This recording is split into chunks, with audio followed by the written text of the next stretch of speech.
I wanted to go back. You mentioned something earlier. I don't know if you had more to say on this, so I want to give you an opportunity if you did. If not, we can go to the next thing. But you mentioned kind of the difference between being an operator and a business owner.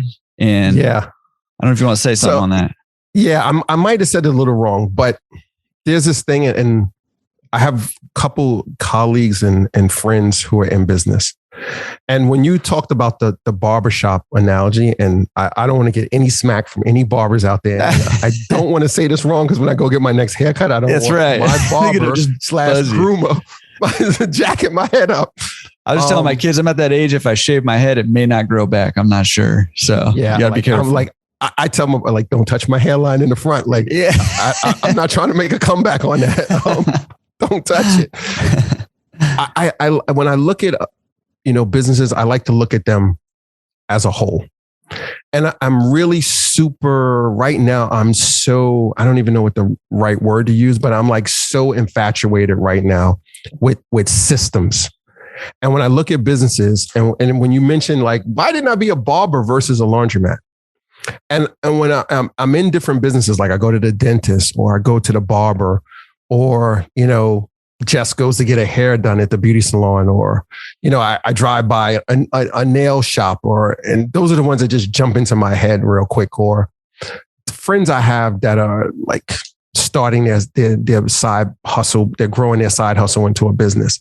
And I'm always interested in those businesses where you have to do the work yourself. Versus when you have a business where you can build this system that will generate the money for you. Now, don't get me wrong. You have to still do work. It's just a different type of work. So if I'm not at the soapbox right now, orders are still getting processed. Deliveries are getting picked up and brought to the store. It's generating money without me actually doing it. And not to knock barbers or anything. If I don't cut a head that day, I don't make money. So if I say I want to sit home or my dentist, I want to stay home and not do a root canal or not do a cleaning or whatever else they do, where's the income? Now, if they build a practice or like one of the colleagues and business associate I have, he has a grooming shop. So he has a couple barbers or groomers, and they have someone else who does like hair coloring and different things. So he's built this ecosystem around the hair care. So even if he doesn't cut any heads that day, well, he doesn't cut any hair. Let me not say cut heads. He doesn't cut any hair that day. He still has income coming in. So I'm super fascinated with building systems in the business that keeps your business operating without you being there. Or doing different type of work. You're able to work on the business versus working in the business. I'm super intrigued by that versus having a, and I'm not using the right terminology, but having a business where I got to do the work myself. And I totally butchered this for all your viewers. Well, no, it reminds me of, I don't think you did. But it reminds me of Robert Kiyosaki's cash flow quadrant. I don't know if you've read that, but I think what you're describing is the difference between being self-employed and being a business owner. That's it. Right? In his terms. You nailed it. Right. And so, if you're self-employed, nothing wrong with that, but you're buying yourself a job and you're still, in Kiyosaki's terms, you're still trading time for money. Right. Whereas if you're building the systems, your system is the one that's generating the income, and your role is upkeep, improvement, advancement of the systems, and management of the people, and not doing the work and trading your time for the money. Is that right? Yeah, that's what I'm hearing from you. You totally simplify. You did the Cliff Note versions of everything I said. Wow, and that's it. Kiyosaki did, but yeah, no, but I think you're dead on. And I think that's a mindset shift that's happening in this industry right now where, I think the mom and pop laundromat for a long time was like, hey, we go sit at the laundromat all day, every day. And, or I go clean it up myself, which, by the way, there's nothing wrong with either of those business models. And if that is what you want to do, go sit at the laundromat. And I've done that, plenty of times at my laundromats where I've been there all day, and I actually kind of like it because number one, I can do my desk work, over there during the lulls. But number two, I get to meet the community. I'm hanging out with people. I'm talking with people. So I kind of like that, and I get the appeal of it. But on the other hand, if you maybe have bigger ambitions, the kind of difference between your dad and you, where your dad was like, we want to be this size, and you're like, I want to be this size and see how much bigger than that I can get, right? Then you got to think a little bit differently and invest in those systems and invest in the people who can work in those systems and who can manage those systems for and with you. Right. No, it totally does. And you summed it up and nailed it perfectly. And I am not one, listen, I've been self-employed. I sold real estate. Like, you're self-employed until you build a team around you. Like, I had to go show every house.